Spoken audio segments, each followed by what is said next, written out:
నాన్న ఇంట్లో ఉంటే ఒక రకమైన ధైర్యం, అన్న పక్కనుంటే ఒక రకమైన భరోసా.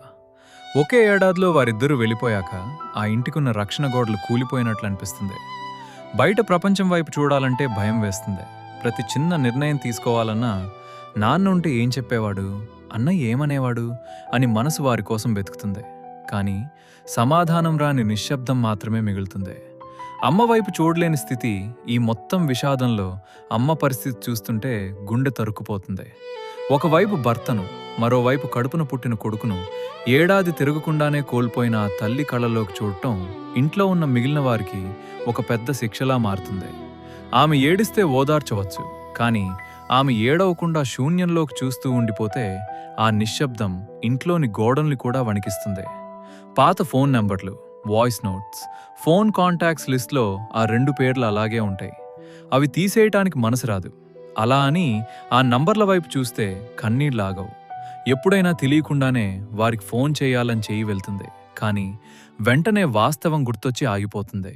వారు పాత వాట్సాప్ మెసేజ్లలో పంపిన వాయిస్ నోట్స్ వింటూ ఆ గొంతును మళ్లీ వినలేమని తెలిసిపడే వేదన వర్ణనాతీతం. శ్మశానానికి అలవాటు పడ్డ పాదాలు ఏడాదిలోపే 2 సార్లు అదే దారిలో అదే శ్మశానానికి వెళ్లాల్సి రావటం ఒక మనిషికి కలిగే అతిపెద్ద దౌర్భాగ్యం.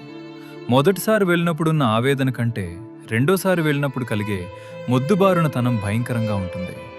దేవుడింత అన్యాయం ఎలా చేస్తాడు అనే కోపం, నిస్సహాయత కలిసి మనిషిని లోపల చంపేస్తాయి. పండగలు శాపాలుగా మారడం, లోకం మొత్తం పండగ జరుపుకుంటుంటే ఆ ఇంట్లో మాత్రం పండగ అనేది ఒక చేదు జ్ఞాపకంగా మారుతుంది.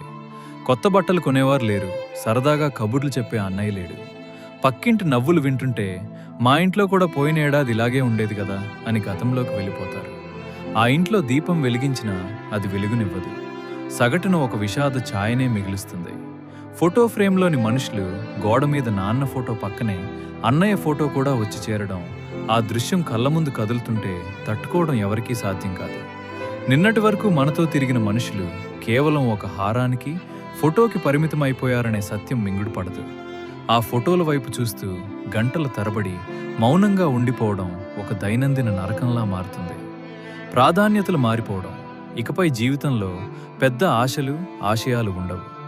కేవలం ఉన్న మనుషులను కాపాడుకోవాలనే భయం మాత్రమే ఉంటుంది. ఎవరైనా కాస్త ఆలస్యంగా ఇంటికి వచ్చినా గుండె ఆగిపోయినంత పనవుతుంది. ఎప్పుడు ఎవరికి ఏమవుతుందో అనే ఒక తెలియని భయం నీడలా వెంటాడుతూనే ఉంటుంది.